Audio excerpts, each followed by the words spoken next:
Dele.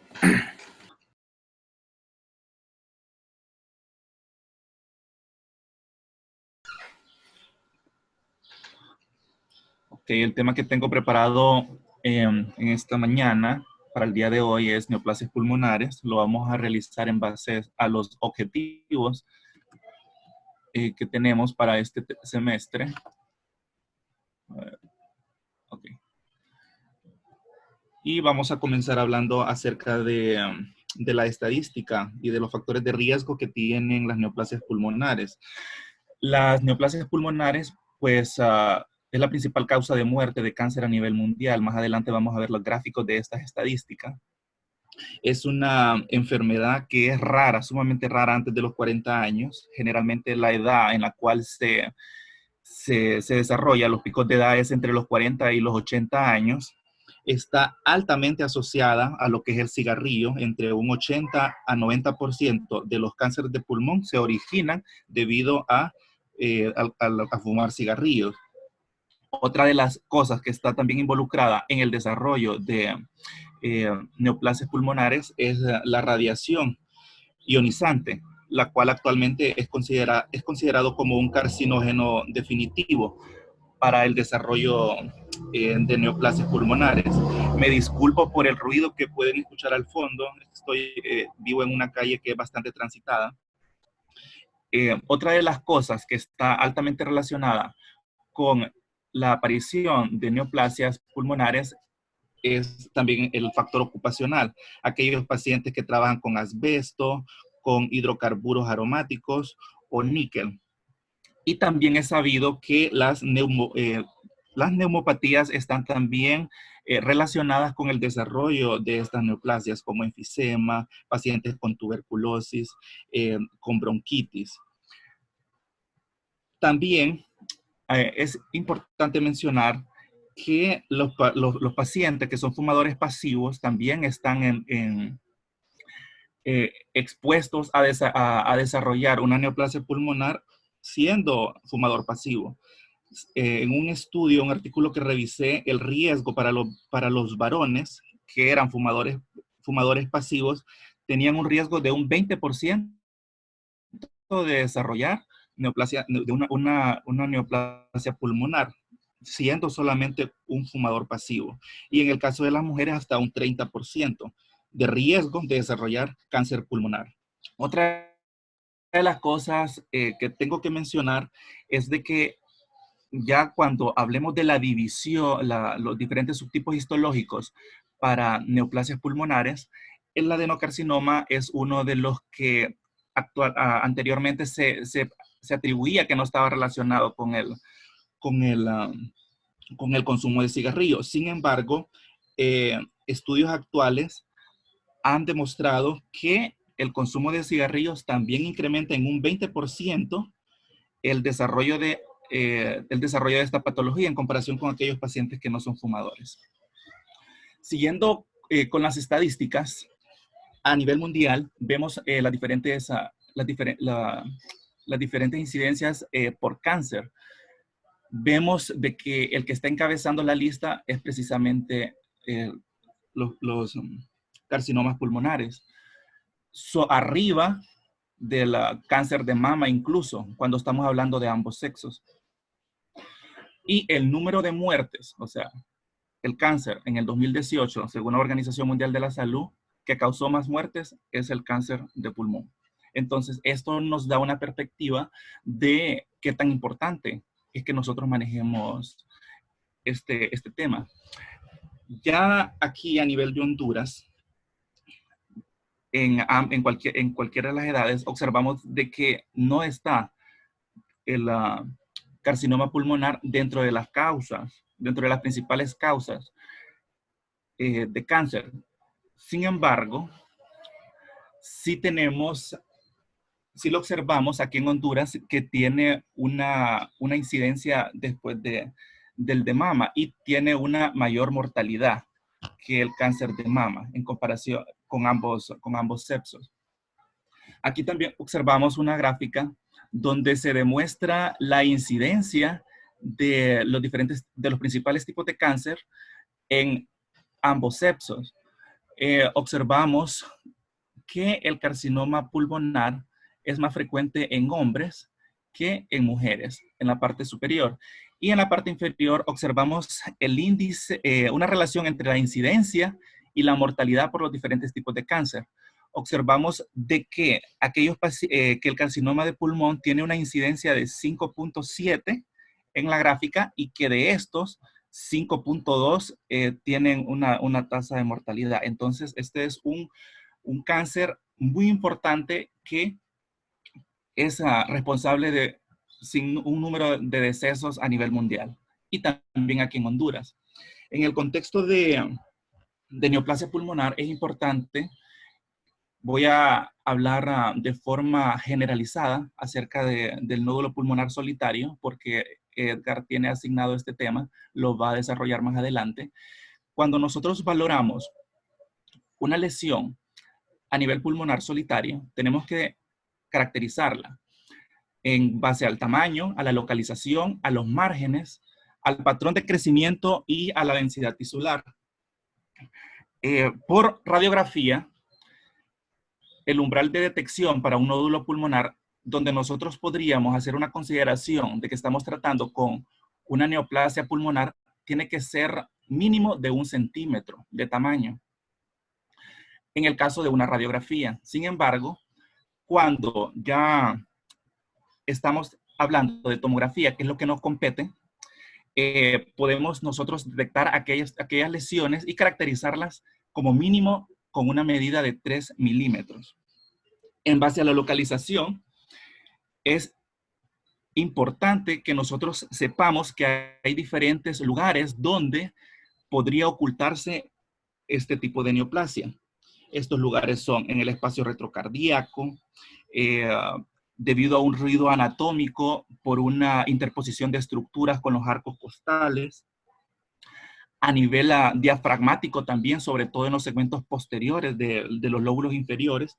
Ahí son áreas donde se pueden pasar por alto la localización y la identificación de este tipo de neoplasias. Otra de las cosas que nosotros tenemos que valorar son los márgenes. Aquí tenemos imágenes axiales en ventana pulmonar, en cortes axiales, donde observamos un nódulo que tiene bordes lisos. Entonces se ha atribuido que la presencia de bordes lisos en un nódulo pulmonar es sugestivo de benignidad. Sin embargo, esto tampoco nos tiene que, porque también se ha visto que hay una relación entre el adenocarcinoma, porque el adenocarcinoma también se puede presentar como bordes lisos y nosotros estamos acostumbrados a que si nosotros estamos tratando con un nódulo que tiene especulaciones, entonces esto nos indica de que estamos tratando con un proceso maligno. Eso, por supuesto, que es lo más frecuente. Sin embargo, es importante que lo tengamos también presente de que nódulos pulmonares que tienen bordes lisos también pueden tener un componente maligno. En cuanto al crecimiento de los nódulos, se ha establecido que si un nódulo no presenta un cambio de tamaño después de 2 años, entonces estamos tratando con un nódulo que tiene un comportamiento benigno. Todos estos nódulos, nosotros le vamos al momento de la identificación y de la caracterización, dependiendo de esto, nosotros vamos a darle un seguimiento que más adelante vamos a abordar cuáles son los parámetros establecidos según las guías Fleischner. Y en cuanto a la densidad tisular, porque también podemos, la tomografía ha permitido que nosotros caractericemos los nódulos y que podemos determinar que no solamente estamos tratando con nódulos calcificados, sino que también estamos tratando con nódulos con un patrón en vidrio despulido o en vidrio esmerilado, nódulos sólidos o nódulos mixtos que tienen tanto un componente sólido como un componente en patrón de vidrio esmerilado. Y también dentro del nódulo pulmonar podemos observar lo que es broncograma aéreo e incluso cavitaciones, pseudocavitaciones, que nosotros también tenemos que relacionarlo con patologías que pueden tener un curso agudo. Sin embargo, también se les debe hacer un control en el tiempo a estos pacientes, porque si nosotros estamos tratando con un proceso infeccioso, lo esperado es que cuando comencemos a dar un tratamiento antibiótico, este vaya disminuyendo de tamaño e incluso desaparecer. Sin embargo, si estamos tratando con un nódulo que tiene características malignas, este no va a tener ningún cambio. Entonces, lo importante aquí es el seguimiento y la caracterización por tomografía. Y por eso puse esta diapositiva, porque la tomografía computarizada es el procedimiento de elección para la confirmación y la evaluación de un nódulo pulmonar sospechoso en una radiografía de tórax. Han habido estudios sobre cuáles son las causas por qué pasa. O sea, a nosotros se nos puede ir un nódulo pulmonar que tenga características sospechosas de malignidad, se nos puede pasar por alto. Y se han hecho estudios para valorar cuáles son, por qué razón se nos van este tipo de lesiones.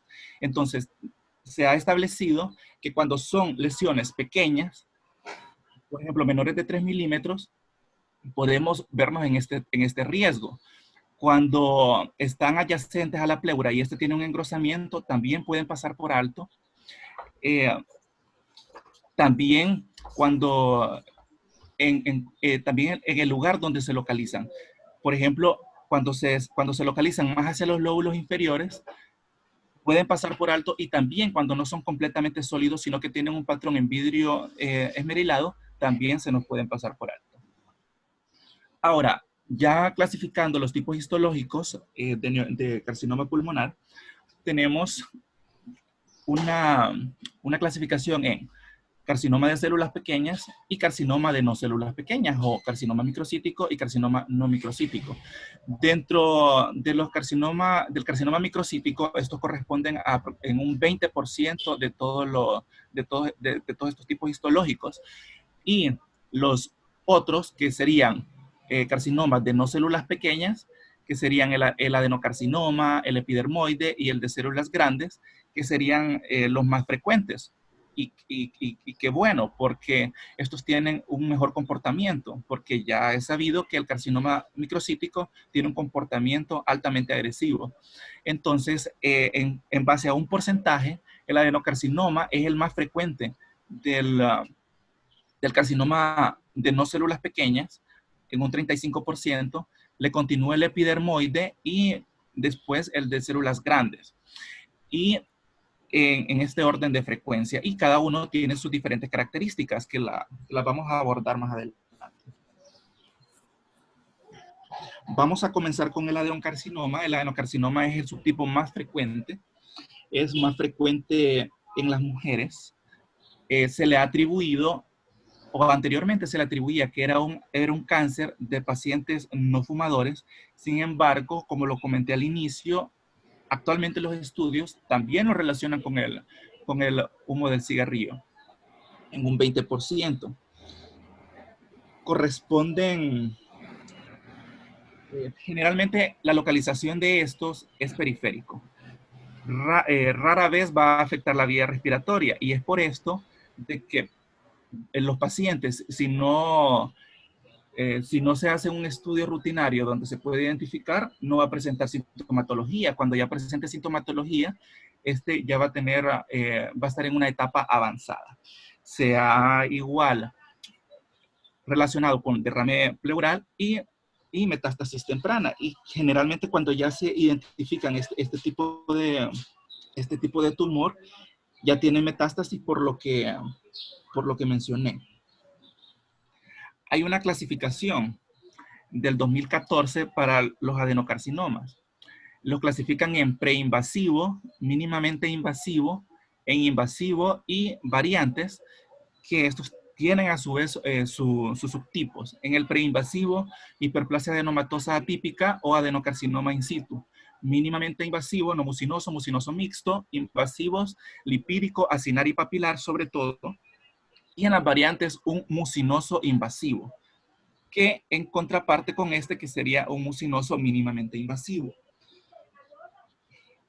las características que nosotros observaríamos para un adenocarcinoma in situ sería un nódulo completamente en vidrio deslustrado. Recordemos que la característica para nosotros decirte que estamos tratando con un patrón de vidrio deslustrado es de que no va a haber un borramiento de las estructuras vasculares del parénquima pulmonar.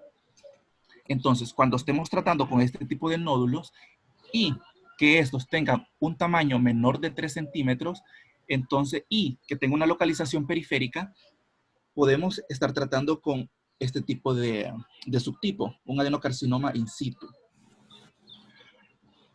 Otra de las clasificaciones es el adenocarcinoma mínimamente invasivo. Las características por imagen que vamos a tener para este tipo de nódulo es un nódulo subsólido, es decir, que va a tener parte en vidrio deslustrado y va a tener una parte sólida también, siendo predominantemente el componente en vidrio deslustrado el que va a prevalecer y en menor medida el componente, siendo esta menor de 0.5 centímetros. Es importante que cuando nosotros estemos tratando con un nódulo subsólido y realicemos las mediciones de las lesiones, tenemos que hacer una medición del componente de vidrio deslustrado, o sea, todo el tamaño del nódulo, y tenemos que hacer también que medir la parte sólida de la lesión para poder caracterizarlo y para poder orientarnos hacia qué tipo de patología nos estamos refiriendo. En el caso del adenocarcinoma invasivo no mucinoso, suele presentarse bien como un nódulo sólido, puramente sólido, o un nódulo subsólido. Más raramente es de que vayamos a presentar un nódulo, o sea, un adenocarcinoma invasivo, un nódulo totalmente en patrón de vidrio deslustrado. Lo más frecuente que tengamos es que sea un nódulo subsólido, cuyo componente sólido va a ser mayor de 0.5 centímetros. Eso es lo más frecuente para el adenocarcinoma invasivo no mucinoso. Ok, entonces, en resumen, el componente de vidrio deslustrado de un nódulo a nosotros nos va a indicar que tiene un patrón lipídico y este va a indicarnos que tiene un mejor pronóstico. Ahora, cuando ya lo que predomina en el nódulo es el componente sólido, esto se asocia más a formas invasivas. Como este ejemplo, que tenemos un nódulo periférico, recordemos que los adenocarcinomas son periféricos, adyacente a la pleura, que tiene un componente sólido, meramente sólido. Aquí otro ejemplo, en base a las mediciones, recordar cuando estamos tratando de un nódulo subsólido, tenemos que hacer la medición del patrón de vidrio deslustrado y también del componente sólido. Tiene que medirse. Incluso hay programas actuales que realizan las medidas de estos nódulos. Y creo que el doctor Paz en una de nuestras clases lo mencionó, para hacer una medición más exacta.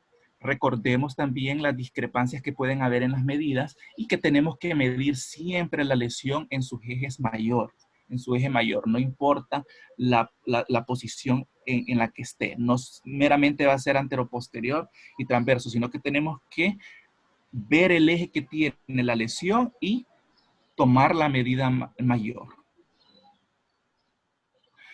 Otra de las cosas que nosotros podemos tener en los nódulos, ya lo había mencionado, es la presencia de burbujas, o sea, pequeñas áreas lucentes en los nódulos que nos pueden indicar que estamos tratando con un proceso inflamatorio o infeccioso, pero realizarle control a estos pacientes y, de ser necesario, realizar un contraste del estudio para hacer una comparación.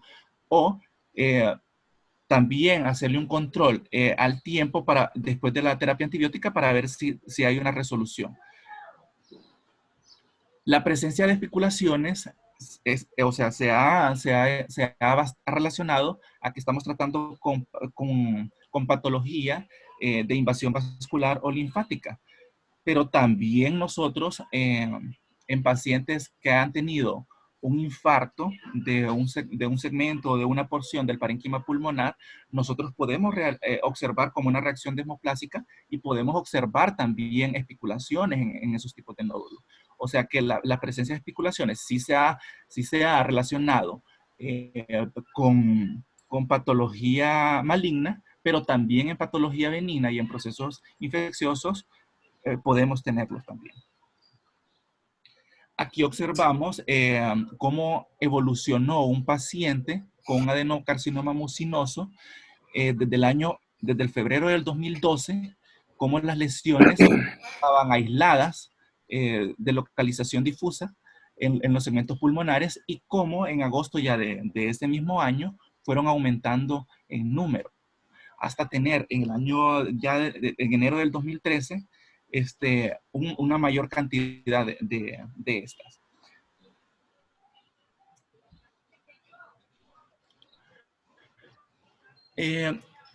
Importante tener en cuenta aquellos pacientes que acuden por una consolidación lobar persistente, porque nosotros o el clínico puede dar un manejo, puede pensar que es un proceso neumónico, puede darle tratamiento, sin embargo, regresa nuevamente y tiene exactamente las mismas características o incluso, o sea que hay una persistencia de la consolidación lobar. Entonces, en estos pacientes hay que hacerle un abordaje, mayores estudios para poder ver y tener la sospecha que estamos tratando también con una patología neoplásica, como es en el caso de este paciente, en el cual, el mismo paciente, en el cual ya los hallazgos en cortes coronales por tomografía, observamos cómo tiene diferentes lucencias y broncograma dentro de la lesión. Y en este caso, pues correspondía a un carcinoma invasivo mucinoso de consolidación persistente. Ahora, ¿para qué nos sirve esta clasificación? Esta clasificación nos sirve para establecer una correlación con el pronóstico de estos pacientes.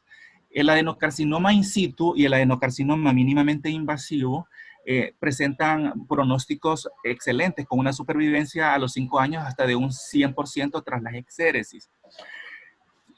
En el caso contrario de los pacientes con adenocarcinoma invasivo, que igual tiene un pronóstico en general favorable, y en el caso de aquellos pacientes con adenocarcinoma papilar o acinar, ya el pronóstico tiene una sobrevida intermedia. Los que tienen peor pronóstico son aquellos que son sólidos o aquel subtipo que es micropapilar. En el caso del adenocarcinoma mucinoso es el que tiene peor pronóstico, especialmente cuando se tienen lesiones multifocales. Y pues en relación al patrón que estos puedan tener, aquellos nódulos, repito, aquellos nódulos que tienen vidrio deslustrado puro, se piensa, o sea, es debido a que el componente que tiene mayormente es lipídico y estos pues tienen una sobrevida del 100% porque son lesiones no son tan invasivas. Los nódulos subsólidos tienen una supervivencia de un 75% aproximadamente y ya los nódulos sólidos tienen una sobrevida a los 5 años inferior al 50%. Ahora, ¿qué recomendaciones con respecto a estos nódulos se han dado por la Sociedad Fleischner? Cuando estamos tratando de un nódulo pulmonar solitario menor de 5 milímetros. ¿Hola? ¿Hola?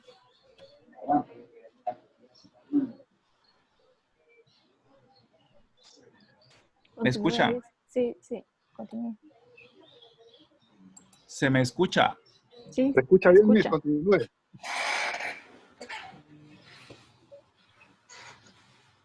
Hola, si me escriben al chat. Sí, sí, te escuchamos. Ah, ok. Se escucha muy bien, continúe. Ok, bueno. Entonces, como les comentaba, en el caso de los nódulos pulmonares solitarios, que tienen un tamaño menor de 5 milímetros y que esos tienen un componente completamente en vidrio ilustrado, estos no van a necesitar un seguimiento por tomografía, porque el potencial de malignización es extremadamente bajo. En el caso ya de aquellos pacientes que tienen un nódulo pulmonar que es mayor de 5 milímetros y que tiene un componente de vidrio ilustrado completamente, a estos pacientes, según las recomendaciones de la Sociedad Fleischner, se le hace un control a los 3 meses para confirmar de que el nódulo persiste, y si persiste, entonces se aconseja proseguir con controles anuales hasta 3 años para ver si no hay cambios. Porque estos generalmente suelen corresponder a formas preinvasivas como la hiperplasia adenomatosa atípica y el adenocarcinoma in situ. Ahora, cuando ya estamos tratando con un nódulo mixto que tiene tanto un componente sólido y un componente en vidrio ilustrado, entonces, sobre todo si el componente sólido es mayor de 5 milímetros, entonces se le hace un control a los 3 meses para valorar su persistencia. Y si esto persiste, entonces se le considera como un nódulo de alta probabilidad de malignidad, hasta un 63%, y pues lo que se le aconseja bien es la biopsia quirúrgica y la exéresis. En el caso de cuando ya estamos tratando de nódulos pulmonares múltiples, menores de 5 milímetros, y que el patrón es en vidrio ilustrado, se le da manejo conservador y se le hace un seguimiento también a estos pacientes, hasta incluso por 4 años, a los 2 y a los 4 años. En el caso de los nódulos pulmonares múltiples, que igual tiene un componente mixto en vidrio ilustrado, mayor de 5 milímetros, o sea, es un nódulo en patrón de vidrio ilustrado mayor de 5 milímetros. O sea, a estos pacientes, pero son múltiples, a estos pacientes se les da un seguimiento a los 3 meses y luego, si persiste, se le da un seguimiento anual durante 3 años. En el caso de los nódulos múltiples subsólidos, en el que se identifica una lesión dominante, la lesión sólida, en general se le hace un control a los 3 meses y si persiste y el componente sólido es mayor de 5 milímetros, se le realiza exéresis quirúrgica. Eso únicamente en cuanto al adenocarcinoma. Ahora, ya el carcinoma epidermoide, este sí tiene una relación alta con el tabaquismo. Corresponde, es el siguiente después del adenocarcinoma en frecuencia. En este sí podemos observar nosotros cambios in situ, porque se desarrolla dentro de la luz del bronquio. ¿Qué bronquio va a afectar con más frecuencia? Los bronquios lobares y los bronquios segmentarios. Este tipo de lesiones son las que cavitan hasta en un 10 o un 30% de los casos y tienden a causar una obstrucción porque el crecimiento es hacia la luz. En sus inicios pueden pueden ser sésiles, pero ya cuando van evolucionando se pueden convertir en pediculados cuando estamos en etapa avanzada y pueden causar obstrucción de la vía aérea, producir atelectasia y neumonía.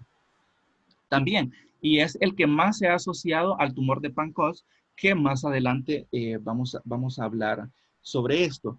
En cuanto a la localización de si son lobares o segmentarios, lo más frecuente es que sean lobares, hasta 2/3 de ellos. Y 1/3 pueden ser segmentarios. En este caso, tenemos una radiografía posterior anterior de tórax, que a nivel del ilio pulmonar izquierdo observamos una lesión que está causando el signo de la S de Golden, solamente que en este lado. Y que ya al hacerse el estudio por tomografía en el corte axial podemos observar la masa, la cual está provocando una importante obstrucción del bronquio principal. Y también causa la telectasia y se observa también una linfadenopatía, aquí en este caso es representada por este asterisco. Otro ejemplo, recordemos que los carcinomas epidermoides con mayor frecuencia tienen una localización central. Sin embargo, o sea, no es la excepción, en un pequeño porcentaje también podemos tener una presentación a nivel periférico. En este caso, en la radiografía, pues se observa una masa de contornos lobulados en el lóbulo inferior derecho.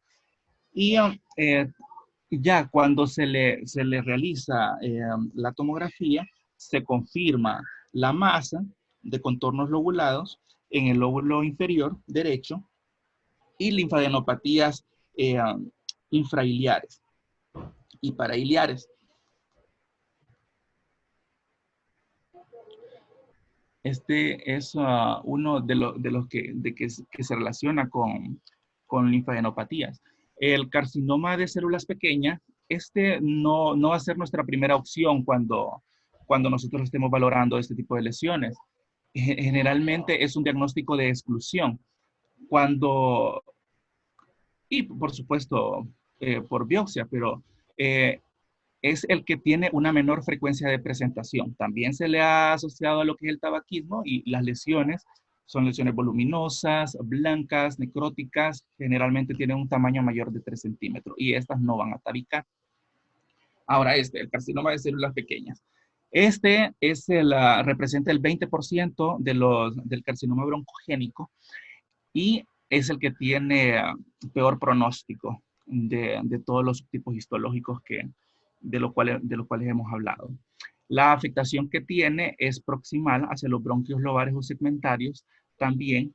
Y el problema con es que el crecimiento que tiene es hacia la submucosa y hacia el tejido que rodea los bronquios y los vasos.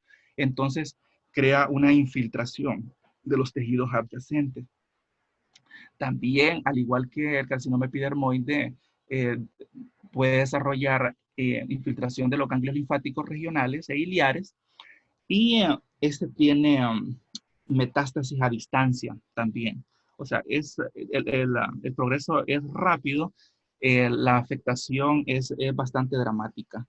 Y generalmente cuando hay metástasis, donde lo vamos a observar y donde tenemos que ir a buscarlo es hacia hígado, hacia médula ósea, en la glándula suprarrenal y también a nivel cerebral. En este caso, observamos cómo hay un consolidado a nivel de los bronquios parailiar. Y en cortes ya más superiores observamos la lesión que la está causando.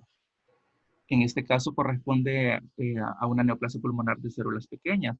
Observamos cómo tiene las espiculaciones, cómo el componente también es meramente sólido. Y ahora, cuando también tenemos duda con respecto a los nódulos, también y realizamos un estudio contrastado, podemos observar que en este tipo de nódulos, estos nódulos van a tener un realce importante después de la administración del medio de contraste. Aumentan aproximadamente más de 15 UH, hasta 20 a 25 UH. Entonces, esto es sugestivo de malignidad. Y también cuando tenemos un lavado, les decía que cuando tenemos duda, podemos hacer el estudio contrastado y vamos a observar que hay un realce de estos nódulos en comparación a lesiones benignas, donde no va a haber un realce significativo. De las lesiones benignas vamos a tener un realce menos de 15 UH. Ya en las lesiones malignas vamos a tener un realce de hasta 20-25 UH y con un lavado posterior de 5 a 31 UH. Luis, Hola. disculpe, la presentación no se ve. ¿No se ve? O sea, no está en modo de presentación. Ok. Y no se ve la diapositiva en la que está. Está como en la primera. Ok, vamos a ver. Vamos a tratar de solucionar eso.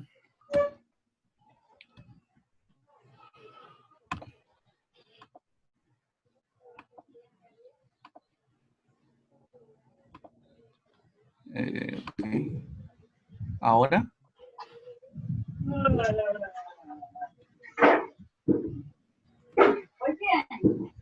¿Ahora sí se observa? Sí, hoy sí. Ok, gracias. Vamos a buscar. Ok. Por aquí vamos. Ya casi terminamos.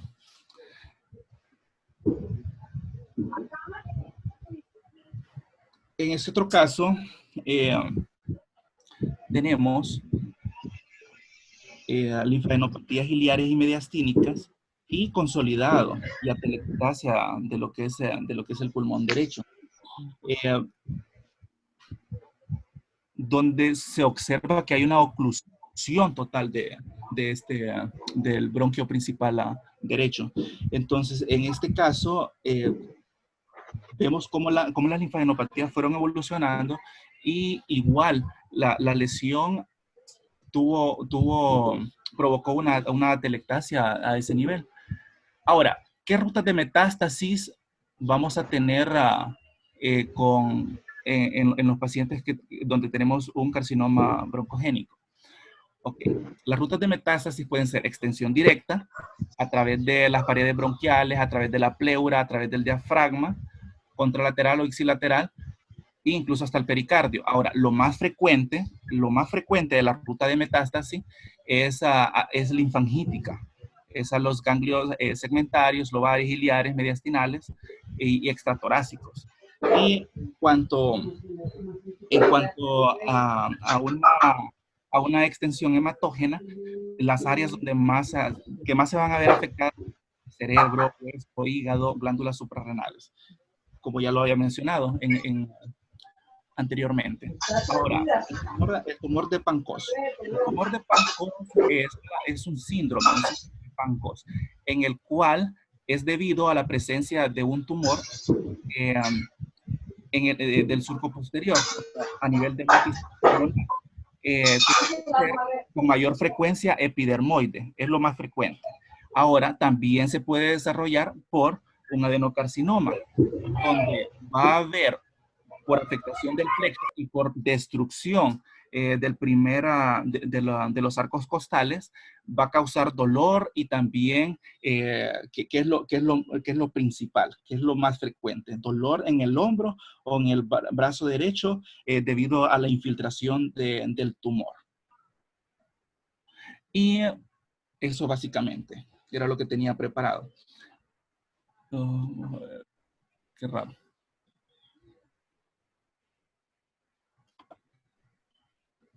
Vamos a ver.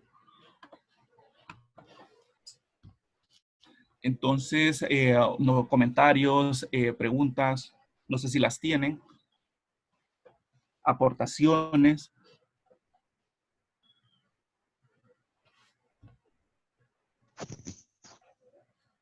Hola, buenos días, Luis. Hola. Solo felicitarte porque la presentación estuvo muy buena. Y mencionar también que creo que como estudiantes de radiología información, creo que el momento de informar también es competente de nuestra parte, hacer uso de la clasificación TNM cuando se habla de las neoplasias pulmonares.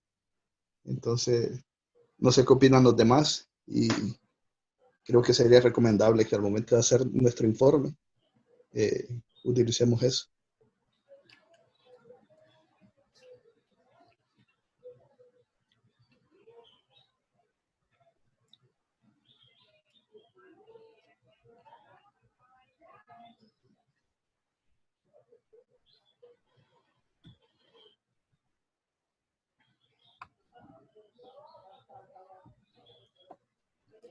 Bueno, gracias, doctor. Sí, yo también siempre he tenido esa curiosidad sobre la utilización de la clasificación TNM. Sin embargo, he observado bueno, no he visto que la usen. O sea, es lo ideal y es lo indicado, pero no he visto a nadie que la use. Podríamos nosotros comenzar. Buenos días, Luis. Bonita su clase, es un poco complicada, es bien extensa, pero trató de dar los puntos más importantes, lo felicito por eso. Una de las cosas que usted mencionó era las dimensiones o medidas del nódulo. Y alguna de las cosas importantes es que como nosotros usamos tomógrafos multiplanares, tenemos la capacidad de hacer angulaciones para encontrar las longitudes más grandes de una lesión tumoral. Y en eso es importante que algunos tienen el criterio que se usan volúmenes, o sea, dimensiones anteroposteriores, transversas y de altura. ¿Por qué? Porque muchos oncólogos trabajan con estas dimensiones o con estos volúmenes para saber si el tratamiento de quimioterapia que están usando es factible o no es factible. Entonces, en la medida de lo posible, tratar nosotros de poner 3 medidas y un volumen, si fuera posible. Es importante que cuando tenemos nódulos complejos, o sea, nódulos subsólidos, debemos de describir las dimensiones tanto del área subsólida como del área sólida. ¿Por qué? Porque en la mayoría de los casos lo más importante, como usted describió, es el crecimiento del área sólida. Y esa medición debe ser muy importantísimo y bien descriptiva. No solo el tamaño, sino que sus bordes, su densidad es importante. Y si este tipo de lesiones captan o no captan medio contraste. En cuanto a si se usa la clasificación o no, durante muchos años no se ha utilizado. ¿Por qué? Hubieron algunos cuestionamientos de que si se hacía o no se hacía. Cuestionamientos más en el hecho de algunos clínicos que referían que ese protocolo lo usaban más ellos. Eso no significa que nosotros no lo podemos usar, sino que nosotros nos dedicamos más a la caracterización imagenológica de una lesión. Pero no está de más poderlo hacer. Es más, diseñar un protocolo tomográfico en el cual se pueda describir cada uno de estos parámetros. No creo que sea inadecuado y no creo que esté malo. Yo creo que sí se puede hacer. Pero hay que plantearlo adecuadamente por la cuestión de algunos clínicos.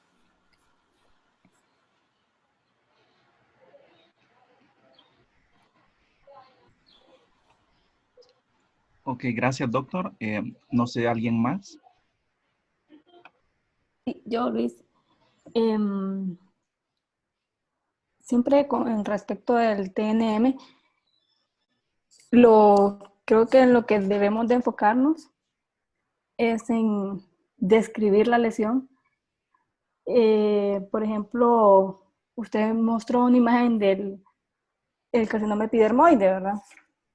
Que en este caso es una de las lesiones que se origina en la vía aérea. ¿Sí? Entonces, uno puede describir la masa que está ocupando la vía aérea y si hay infiltración de la pared bronquial y si hay infiltración del parénquima pulmonar, ¿verdad? Entonces ya el clínico, al leer esa parte, entonces ya él hace su clasificación con el TNM. Y si hay afectación también de qué grupo ganglionario, solamente decir que hay linfadenopatías, creo que no solamente en eso se basa, sino indicar qué grupos ganglionares están comprometidos. Y siempre, ¿verdad? El diámetro corto de los ganglios, el del mayor tamaño, para que a esto se le dé seguimiento, dependiendo, ¿verdad? Si corresponde en este caso. Y como dice la doctora Mendares, siempre el tamaño de la lesión debe de ser las indicaciones entre diámetros para sacar un volumen y de acuerdo a esto darle seguimiento y como decía ahí en una de sus presentaciones, siempre decir en qué plano se hacen las mediciones solamente.